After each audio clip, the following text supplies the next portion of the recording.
Reaper7JL here, and welcome back to my channel. Today I'm gonna show you what, in my personal opinion, are the 5 best legendary swords to use in AC Odyssey.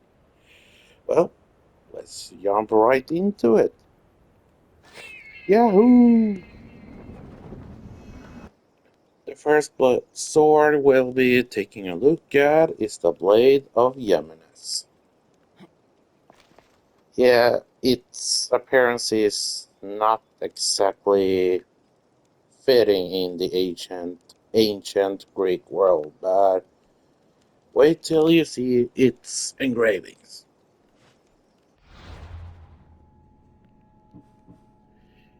It focuses on assassin damage and damage with swords, but on top of it all, it gives 250 plus all damage to hunter, warrior, assassin. Yeah, everything, including crit damage, crit chance, no, crit damage only, and elemental damage. The only drawback is you cannot use any of your combat abilities. But I like to use this sometimes when I want to feel like it's natural. You're not OP, blessed with Isu blood or whatever. It's more like a natural playthrough for anything, really.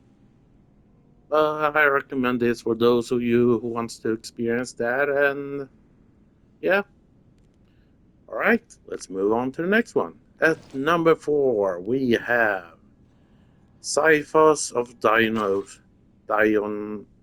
Yeah, I can't spell it. And it has a more appealing look, clean look, and fits more into the ancient Greek world. Let's take a look at its stats. And once again, it's another sword that focuses on assassin damage and crit damage. But it also gives plus 20% to damage with one of my favorite combat ability, Hero Strike ability.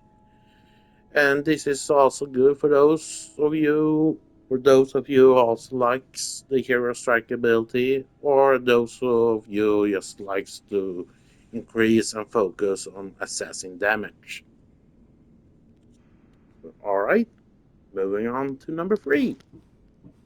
We have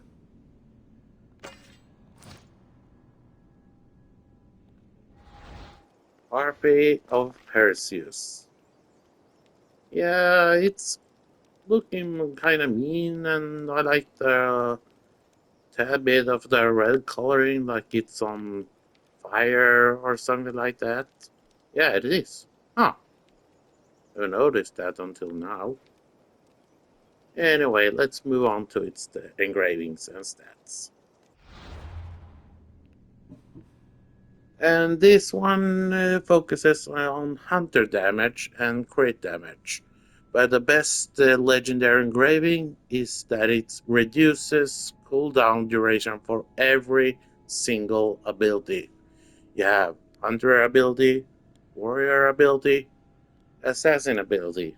So it's quite useful to have if you like using legendary weapons. But I only found picked this up because of the legendary engraving.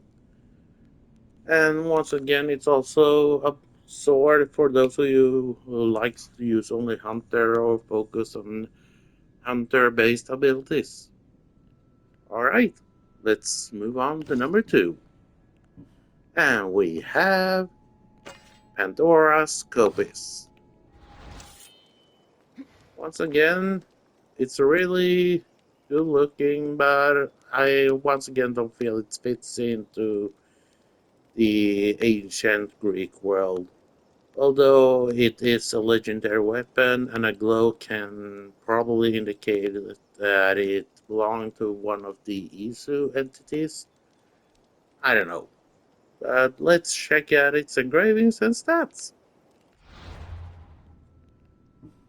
And this one as well focuses on hunter damage and damage on animals, but I don't find that very useful because you don't encounter animals, bears, boars, and whatever that often.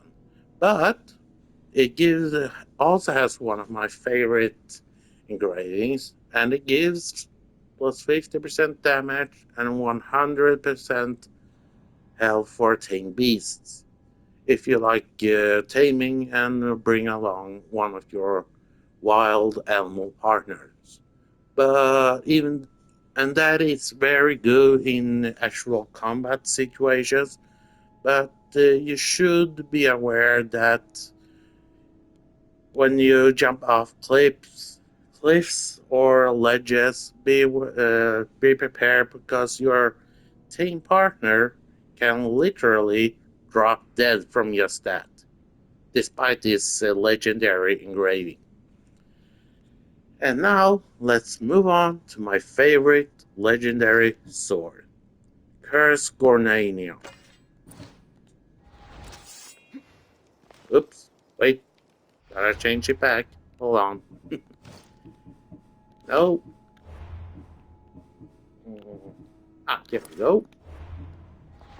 Yeah, I really like the look of this weapon. It gives off what seems like an ominous aura, like it demands to suck away or eat up the souls of your enemies or spread diseases.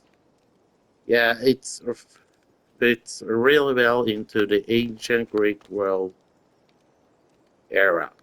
And let's take a look at its engravings and stats. And this one also focuses on assassin damage and increases poison damage.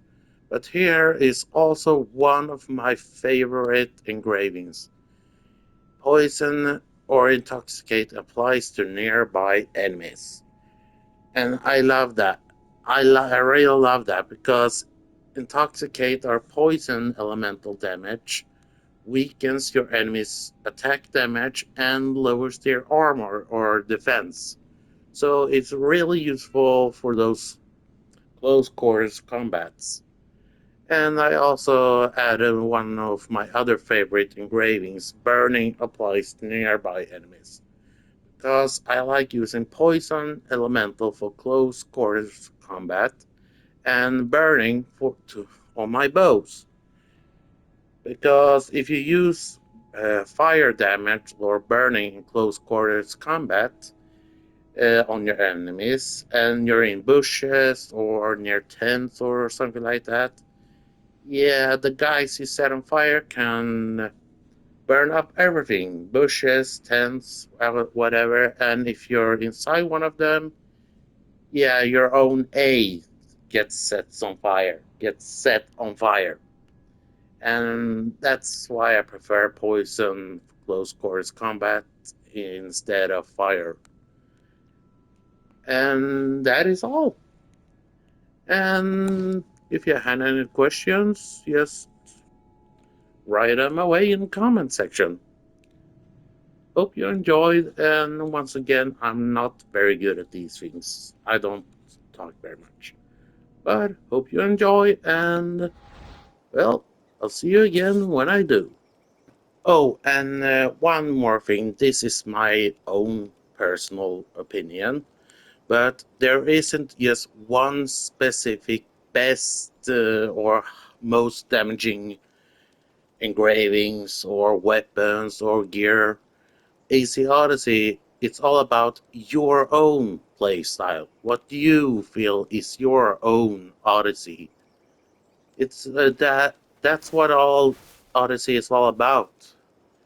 Adapting and creating your own playstyle that suits you. And at the same time, you'll walk along Alexios and Cassandra's paths and how they live their lives. And once again, this is Reaper7JL signing off.